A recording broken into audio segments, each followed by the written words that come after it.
तो ध्यान से देखिए, जनरल अवेयरनेस जो है, जनरल अवेयरनेस को हम तीन पार्ट में डिवाइड कर सकते हैं। तीन पार्ट में कैटेगराइज कैसे करेंगे? एक तो हो गया हमारा बैंकिंग कॉन्सेप्ट, ठीक है। दूसरा एक आता है हमारे पास क्या, दूसरा आता है करंट अफेयर। दूसरा आता है क्या, करंट अफेयर्स, ठीक है। दूसरा करंट अफेयर्स हो गया। और थर्ड जो है, थर्ड हमारे पास आता है, थर्ड वो हमारे पास आएगा क्या, स्टैटिक, ठीक है।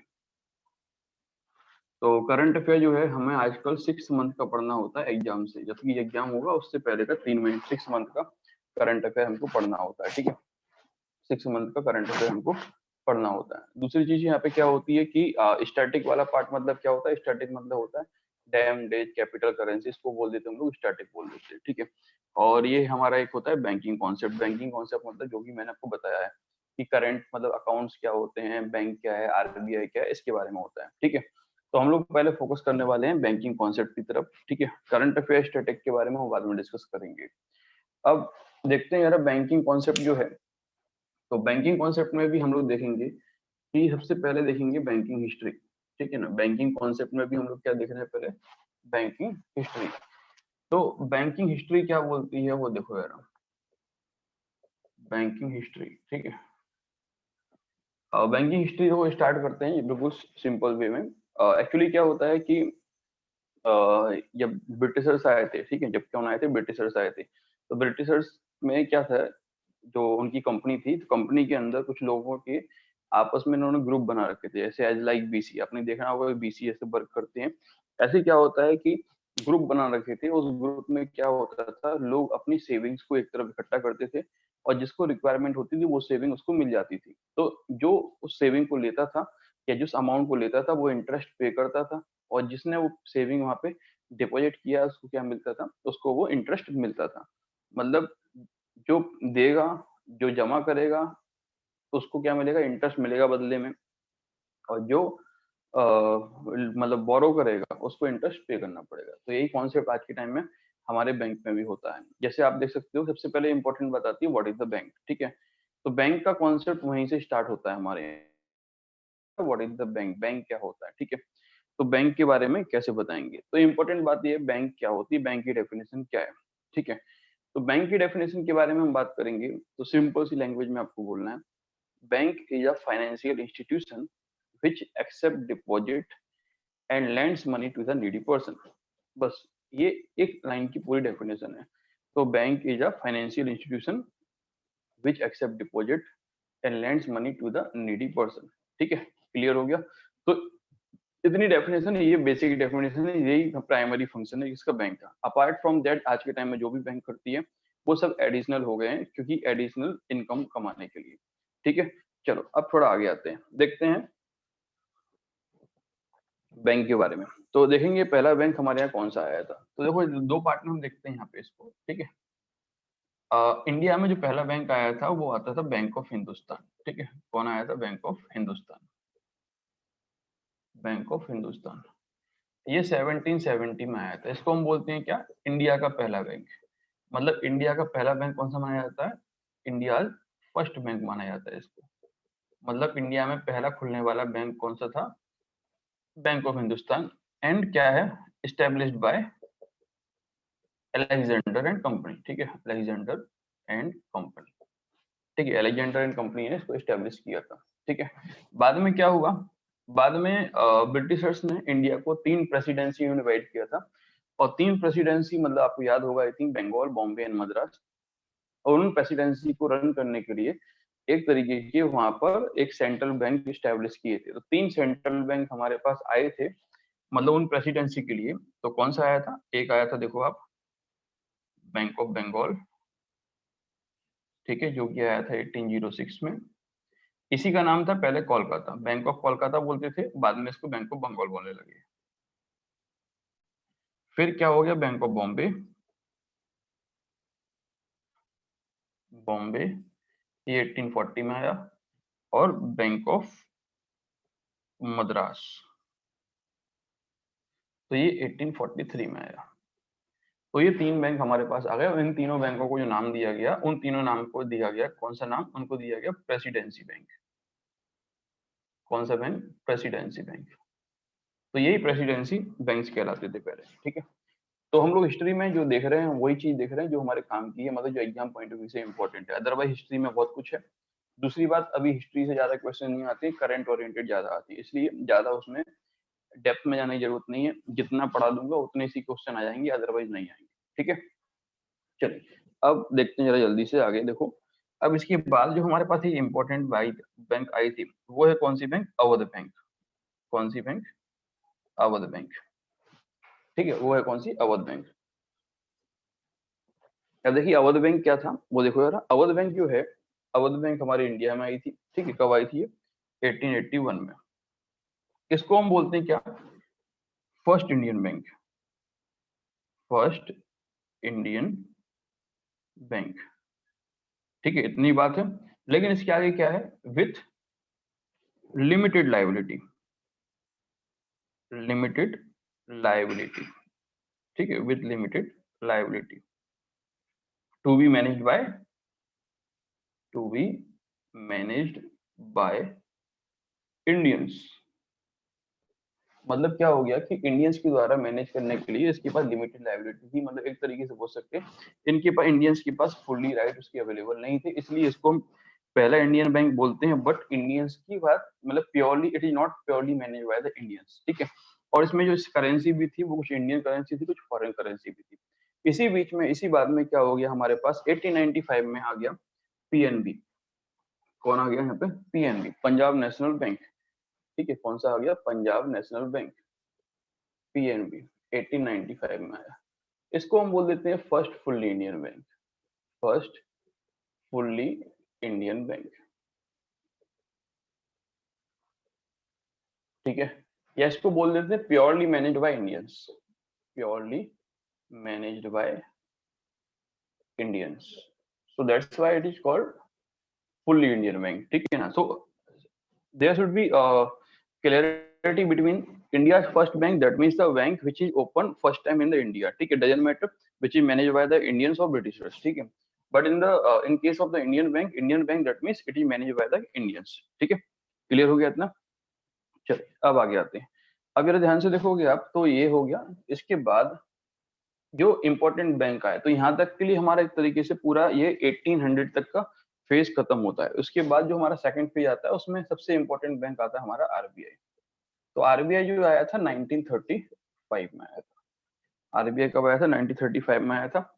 आरबीआई का ही नेशनलाइजेशन बता देता हूं मैं कि नेशनलाइजेशन ऑफ आरबीआई, ये हम इंपॉर्टेंट बात कर रहे हैं क्रोनोलॉजी की। नेशनलाइजेशन ऑफ आरबीआई, इसको हम आरबीआई में डिटेल में पढ़ेंगे।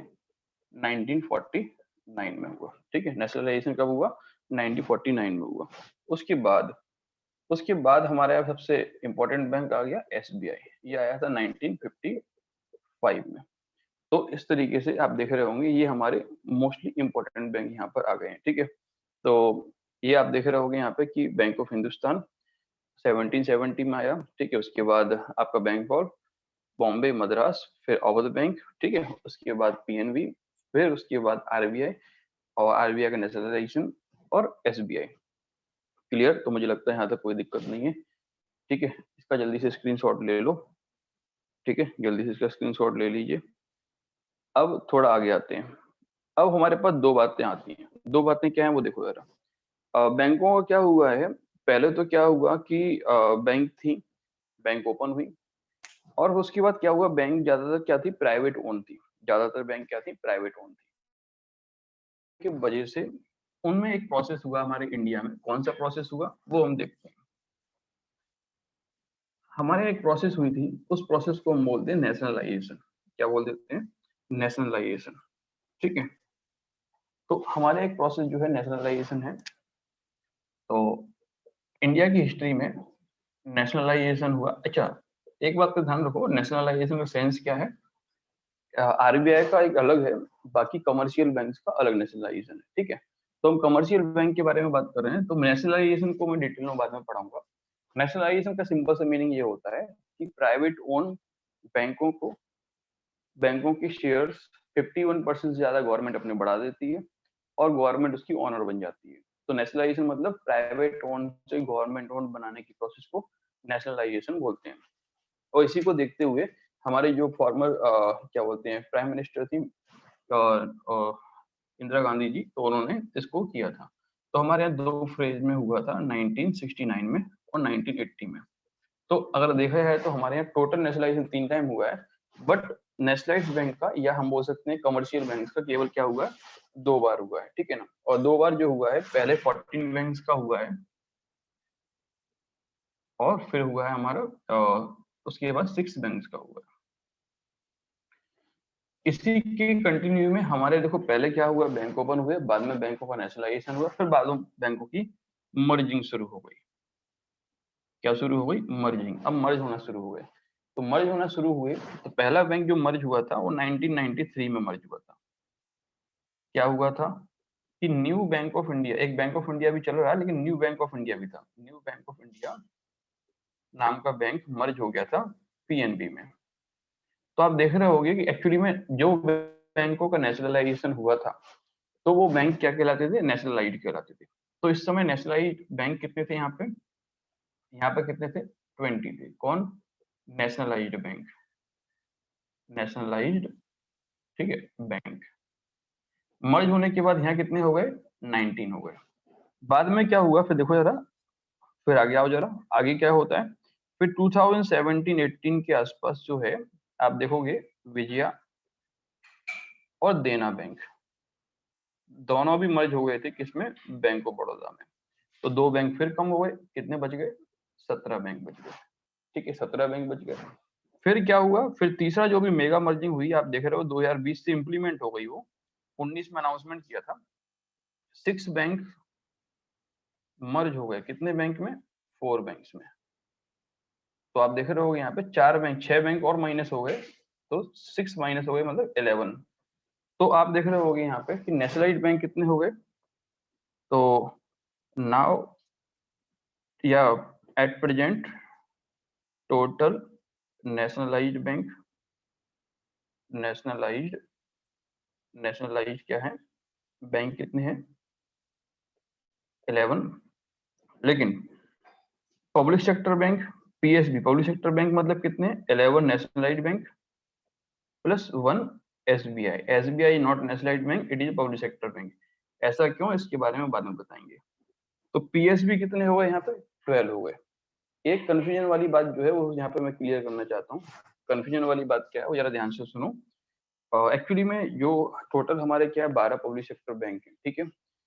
अब 12 पब्लिक सेक्टर बैंक है, लेकिन इसके अलावा मैं आपको बता दूं एक इंडियन पोस्ट पेमेंट बैंक है, वो पेमेंट बैंक की अलग कैटेगरी है, और ये सारे कमर्शियल बैंक है। तो इंडियन पोस्ट पेमेंट बैंक भी गवर्नमेंट ओन्ड ही है। तो अब यहाँ कंफ्यूजन पैदा क्या होता है, जरा ध्यान से देखो। तो मैं बोलूंगा total commercial public sector banks कितने हैं हमारे पास, 12, 11 प्लस 1 मतलब 12, ठीक है। And total commercial public sector bank, sector bank कितने हैं, 13, ठीक है। 13 मतलब कैसे, ऐसे लिख सकते हैं, 12 प्लस इंडियन पोस्ट को लेंगे तो कितने हुए, 30। तो इस बात को आप लोग ध्यान रखिए, ठीक है। तो वैसे भी पब्लिक सेक्टर बैंक का मतलब एक्चुअली में कमर्शियल बैंक के सेंस में लिया जाता है, ठीक है, इसलिए डरने वाली कोई बात नहीं है। तो मुझे लगता है आप लोगों को भी क्लियर हो गया। तो इतनी हमारी बैंकिंग हिस्ट्री आज तक के लिए है, इतने में ही आपको क्या है, सारे क्वेश्चंस यहाँ पे मिल जाएंगे। तो जल्दी से देख लेते हैं, ठीक है। तो मुझे लगता है आप लोगों को क्लियर हो गया, स्क्रीनशॉट इसका ले सकते हो। तो जल्दी से रिवीजन कर लेते हैं। तो फर्स्ट जो है, फर्स्ट हमारा इंडिया का पहला बैंक था बैंक ऑफ हिंदुस्तान, ठीक है। फर्स्ट इंडियन बैंक क्या है, अवध बैंक है।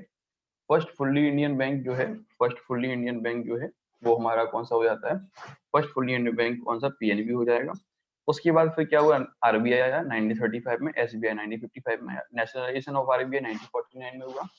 इंडिया में नेशनलाइजेशन 2 बार हो गया हमारे यहाँ। 2 बार कब कब हो गया वो देखो यार, 2 बार हो गया 1969 में, 1980 में। पहले 14 बैंकों का, फिर 6 बैंकों का।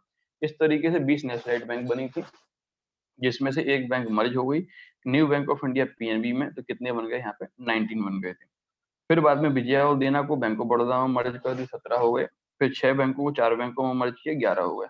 तो एट प्रेजेंट हमारे पास 11 नेशनलाइज्ड बैंक है और एक एसबीआई तो 12 पब्लिक सेक्टर बैंक है, ठीक है, कमर्शियल बैंक। और इसमें अगर एक इंडियन पोस्ट पेमेंट बैंक को हम जो ऐड कर देंगे तो क्या हो जाएंगे, हमारे टोटल मिला के कितने हो जाएंगे, 13 बैंक हो जाएंगे।